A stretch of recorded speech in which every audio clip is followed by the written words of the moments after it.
If you're new to the channel, we cover teams that don't get the love nationally like they should. Cleveland Browns being one of those teams. We're Detroit Lions fans, but we have this channel because we like covering teams that just kind of get ignored by the national media. And the Cleveland Browns are going to be in great shape heading into this offseason. Let's take a look at it. They get some great news.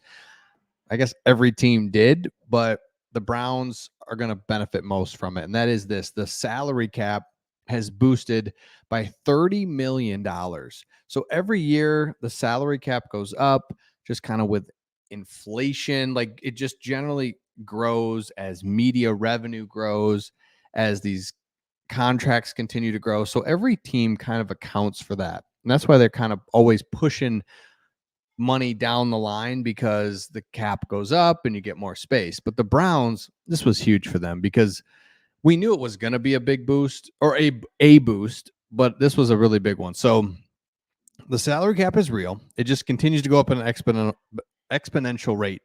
On Friday, the league officially announced the official cap number for 2024, which is going to be $255 million.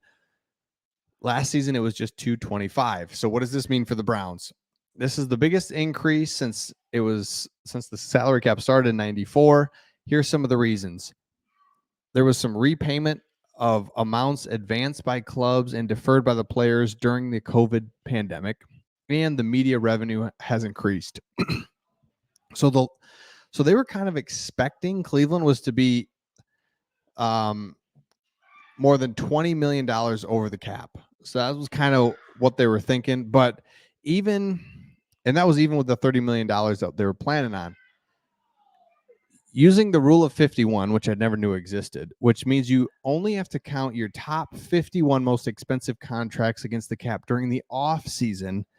The Browns are slated to be just $7 million over the threshold.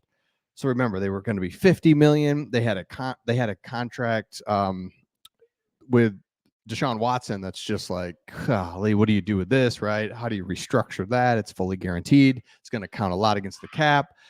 Didn't know what to do.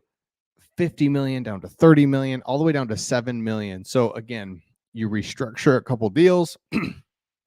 Next thing you know, the Browns are going to be 20 million under the cap, going into the draft, going into free agency. So they're going to have options. So this is obviously a much easier number to work with around, as Barry will explore restructuring several contracts to clear the space needed to execute the team's offseason plans. I just said that. They're in great shape. So if you're a Browns fan, we're lucky that we're not the general manager, because normal fans just don't know the future of what stuff's coming down the line like this. Like, we all know the cap goes up, but I mean, I'm sure they've got some insider information, right? They're all in tune to the cap. They knew it would go up. Andrew Berry's all over that. Andrew Berry's also going to be all over free agency. He's not going to overspend there, and then draft really well. And the Browns are going to be in great shape. So just a couple months ago, and even doing this channel, we've really supported the Browns, and we were looking at their offseason thinking, man, they're over the cap. They don't have a first round pick. It's just kind of the way the season ended, with so much hype and so many things going well, they just get knocked out so hard in the playoffs. Was just like, man, we worked so hard all season with all the injuries. Defense did well, found ways to win with Flacco, and now the season ends like that. And now it's just like, it's just so deflating. Lions almost had a similar thing as well. The Lions doing so well, flying high, and they're one half away from Super Bowl. It's like, wow, they're going to go to the Super Bowl. I cannot believe this is happening right before my very eyes, and then they lose. So the offseason is just kind of deflating, but this is some good news to keep things rolling. You're going to be able to add new players. Draft's going to be great.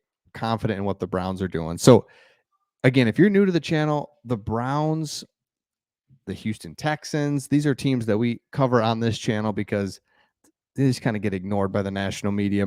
So make sure you subscribe if you haven't already. The Browns are going to be in good shape, and I'm excited to see what they do, because the defense is there. Offensively needs some more weapons, and boom, because the AFC North is not what it once was. Yes, Ravens are good. Yes, Joe Burrow, right? But the Steelers aren't there. like they've always been. They're there, but the division is just it's always tough, but it's manageable. I think the Browns can win the division, and that would be huge. So let me know your thoughts in the comments, and we'll see all of you on the next one.